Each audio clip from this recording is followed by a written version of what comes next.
না, আমাদের অভিযোগ দেয় এক শ্রেণীর মানুষ, আমাদের অভিযোগ দেয় এক শ্রেণীর মানুষ এই মর্মে যে আহলে হাদিসদের শুরু হলো ভারত উপমহাদেশ। সালাফি এবং আহলে হাদিস একই কি দল, যাদেরকে সালাফি বলে তাদেরকে আহলে হাদিস বলে। তো এই আহলে হাদিস সালাফিরা এরা কখনো নবী এবং সাহাবা এবং তাবিন থেকে নয়। আহলে হাদিস সালাফিরা কোথায় থেকে উৎপত্তি এবার আপনারা দেখতে পাবেন, কিন্তু বইগুলো আপনাকে সংগ্রহ করে কষ্ট করে একটু পড়তে হবে। যে বইগুলো নাম আমি আপনাদের সম্মুখে আগেই প্রকাশ করব। যে এখানে যে বইটা কোরআন ও সুন্নাত খিলাফ গায়ের মুকাল্লিদিন ফেকা মাসাইল 32 এবং 33 পৃষ্ঠা, এবং যে এখানে আরও কিতাব আছে।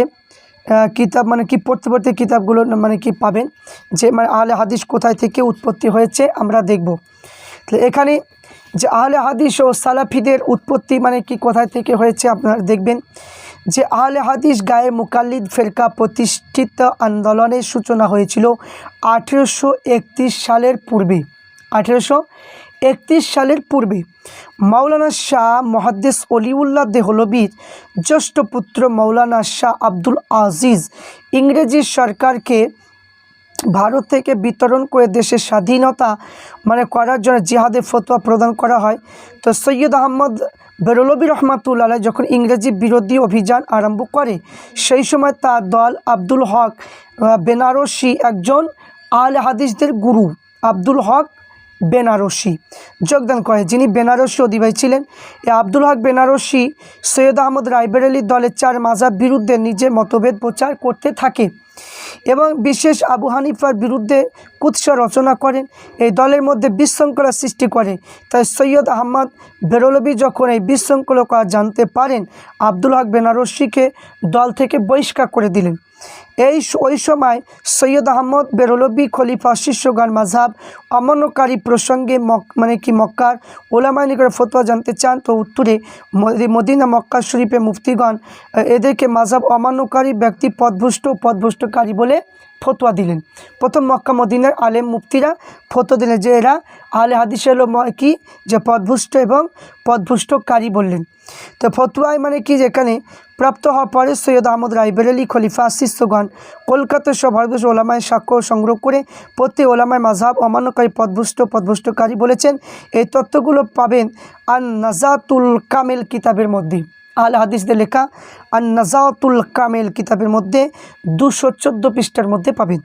তো এখানে যে 1831 সালে যে সৈয়দ আহমদ রায়বেরেলি রহমাতুল্লাহ আলাইহি শাহাদাতের পর আব্দুল হক বেনারসি নিজেকে সৈয়দ আহমদ রায়বেরেলির একজন খলিফা রূপে জারি করলেন এবং যে মাযহাব বিরোধী মতভেদ প্রচার করতে থাকলে সর্বভারতীয় স্বাধীনতা সংগ্রামে নেতৃত্ব দিচ্ছিলেন।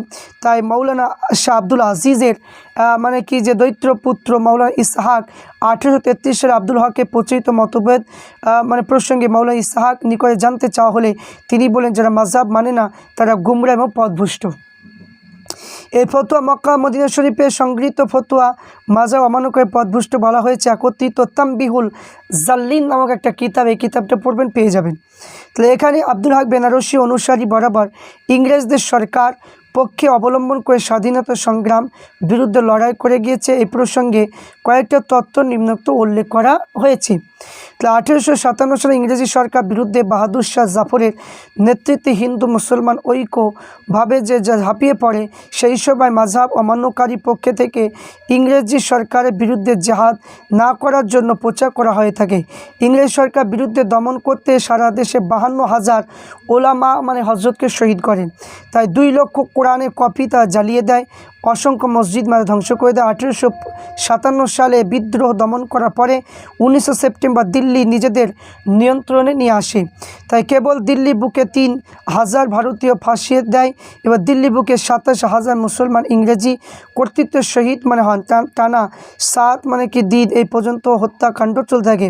তাহলে গায়ের মুকাল্লিদ আহলে হাদিস নেতা মিয়াঁ নজির হোসেন ইংরেজি পক্ষে দিল্লি ঘোষণা করেন এবং সেই সকল স্বাধীনতা সংগ্রাম হত্যা করার তারা তাদের মাল লুণ্ঠনবদ্ধ করে।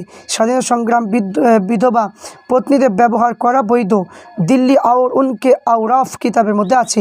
তো এই সেই মানে কি সঙ্গে মির্জা মানে কি নজির হোসেন ইংরেজি লেডি মিসিস লেন্স সুরক্ষা দিয়ে ব্রিটিশ সকলের থেকে মানে কি উল্লেখ করে খেতাব অর্জুন ব্যস্ত থাকেন। তাই কখনো তিনি ইংরেজদের পক্ষে মানে কি নির্দিষ্ট 400 টাকা মানে কি 27টা হাসিল করেন।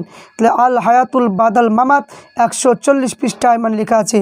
তাহলে এখানে মানে কি লেখা রয়েছে। এই গায়ে মুকাল্লিদিন আহলে হাদিসের একটা খ্যাতিনামা নেতা নবাব সিদ্দিক হাসান ভূপালী ইংরেজদের পক্ষে অবলম্বন করে স্বাধীনতা সংগ্রাম বিরুদ্ধে ঘোষণা করে জানালেন যে কিয়ামতের নিকটবর্তী সময়ে বিশ্ব অধিকাংশ দেশে খ্রিস্টান রাজত্ব প্রতিষ্ঠিত হবে। তাই এই সময় ইংরেজদের সরকার বিরুদ্ধে জেহাদ করা অনাসৃষ্টি, তাই বই কিছু নয়। ইংরেজ সরকার বিরুদ্ধে লড়াই করা নাজায়েজ হারাম। ব্রিটিশ সরকারের উচ্ছেদ মানে কামনা যারা মানে কি লড়াই করেছে তারা বুঝুন যে অবুঝ এবং মানে কি যে অদূরদর্শী। তাহলে কোরআন ও সুন্নাত খেলাফ গায়ে মুকাল্লিদিন ফেকা মাসের 37 পৃষ্ঠার মধ্যে লেখা আছে। তাহলে এখানে সালাফিদের আসল রূপ, তাহলে এখানে মানে কি বুঝতে পারা যাচ্ছে যে সালাফিদের আসল যে রূপ মানে কি এখানে বুঝতে পারা যাচ্ছে। তাহলে এখানে আমরা বুঝতে পারলাম যে আহলে হাদিসদের আসল রূপটা কী। এবার বিদ্রোহী দমন করার পর ইংরেজদের 1869 সালে ডব্লিউ হান্টারের নেতৃত্বে হান্টার কমিশনার বিদ্রোহ অনুসরণ করে এক রিপোর্ট তৈরি করে 1870 সালে উইলিয়াম হান্টারের রিপোর্টে জানালেন, ভারতবর্ষের মুসলমান জাতি সম্পূর্ণ সত্যতা সর্বদা জাগ্রত।